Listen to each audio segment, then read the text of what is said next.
Welcome to Greek for a Week. I'm glad that you are looking at another video and following along with us through the book of First Thessalonians.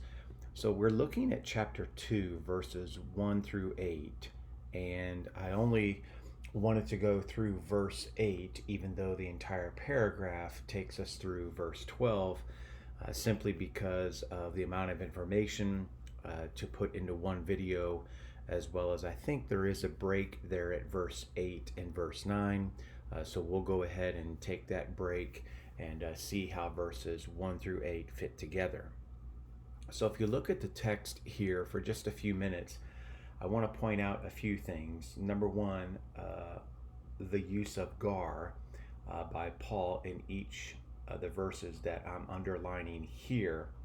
And I want to make note that those gars I think are helpful to carry the structure of the text along. You'll also notice that there is the use of oidate, which is Paul's way of basically explaining to the Thessalonians that they know of the things that he is describing because they have experienced his ministry to them, and so he's restating basically his actions toward them as they experience his ministry. So if you go to the next slide, you'll see here how Paul structures. I'm going to suggest here the word for, the gar there in verse 1 is really basically bringing verse 10 to this particular paragraph. So the gar is connecting and further explaining the entrance that he mentions in verse 10. And then, of course, he uses oidate here for you yourselves know, brethren. And again, what is it that they know? And here's our hati of content. You know that our entrance to you was not in vain. But what was it? So he's going to contrast what it wasn't versus what it was. So he says here that we suffered, and I'm suggesting those are concessive participles. Although we suffered and although we had been mistreated, what we did do is we were bold to speak. And you'll notice here that he says we had the boldness, and then the complementary infinitive, we had the boldness to speak specifically the gospel of God. So that's the contrast between our entrance was not in vain, but what we did do was we spoke with boldness.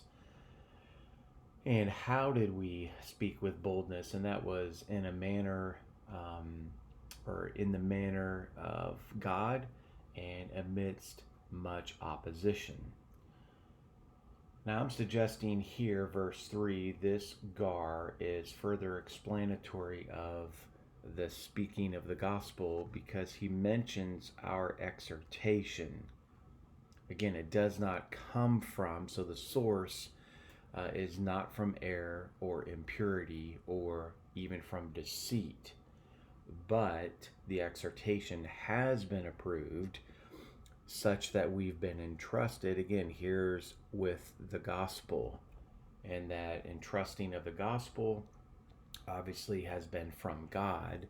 So what do? We speak, and we speak not as pleasing to men, but to God. And what is God continually doing? He is examining our hearts. And so God is the one who is examining our hearts. And I placed the bracket there to indicate that it's the gospel here and it's the gospel here to which Paul is referencing, I would suggest, is part of the exhortation, and it's what that he is speaking here. So those verses kind of go together. And then I see another parallel gar to continue how it is that he's speaking. Again, he says, we never came by the means of flattering speech. And then here we goes to oidata, as you know, nor by the means of a pretext for greed. And then he adds the emphasis that not only do you know, but God is our witness as to how we came to you with this exhortation. Nor, and then a circumstantial participle here, while seeking the praise of men, either from you or from others. So Paul is providing this example again of his ministry, how, I think that's the big question here, how he has come to the Thessalonians. Then we get into verse 7, although being able. So here now Paul starts to not only talk about how he came to them as far as by way of message, but now he's going to talk about how he came to them as a messenger. So although being able to do what? So here's a complementary infinitive, to be as the apostles of Christ, with you could say with importance, with authority, or we didn't, with the manner of, basically with the authority of an apostle. But instead, he describes them as gentle and as when a nursing mother tenderly cares for her children. So there's quite the contrast here between an apostle, an authoritative an apostle, as then a mother who cares for her children.